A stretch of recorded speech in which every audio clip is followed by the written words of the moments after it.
So you have probably already heard about the Steam and HIO situation. For those unaware, basically both websites had to remove majority of their adult content from being sold at their webpage.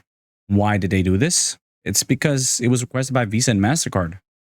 They basically told the companies that in order for the payment process to continue in their websites, they would have to crack down on adult content that is being sold.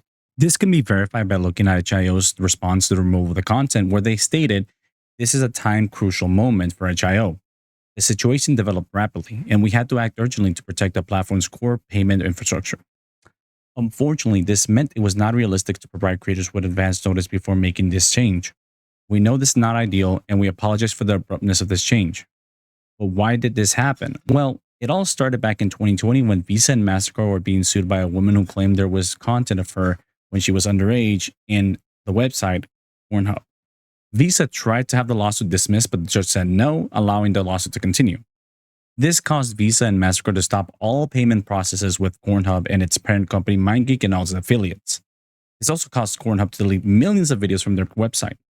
This also caused Visa and MasterCard to implement strict adult content regulations internally. This stricter content actually then bled into the next event, which involved OnlyFans, the #1 website where you can feel comfort talking to an underpaid worker or an AI thinking it's your favorite content creator. So some of you are already aware, but back in 2021, OnlyFans actually stated they would remove all not safe for work content from their website. OnlyFans stated that they had to remove adult content due to pressure from payment processors, as stated by the CEO of OnlyFans, Tim Stokely, to the Financial Times.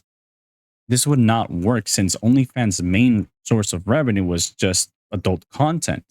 And they didn't want to have a repeat of what happened to Tumblr, where Tumblr was being forced by Apple to remove their not safe for work and adult content, leading to Tumblr to lose almost the entire base overnight.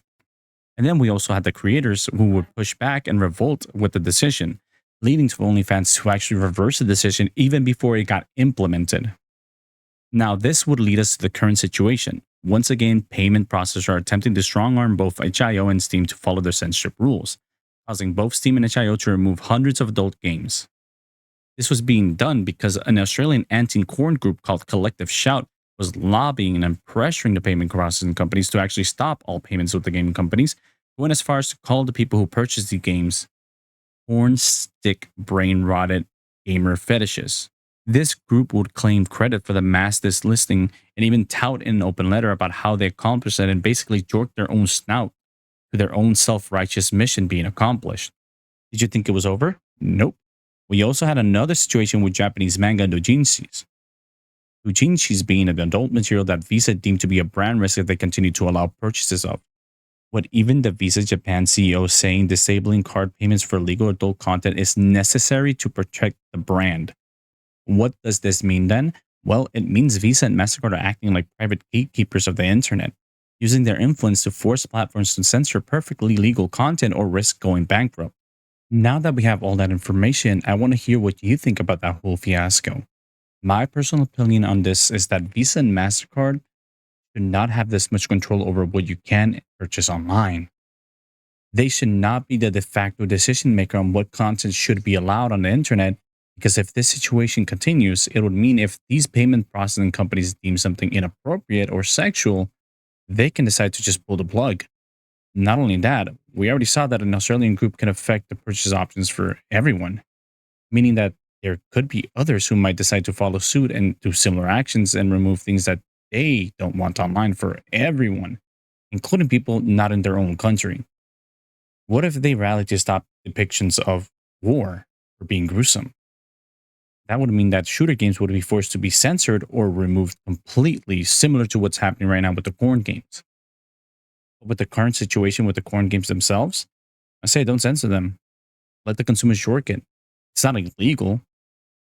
It's not illegal content, so why would jorking to it be bad? I think anyone should be allowed to goon. Even if I, for some chance, didn't like it, why should my opinion force someone else to stop gooning?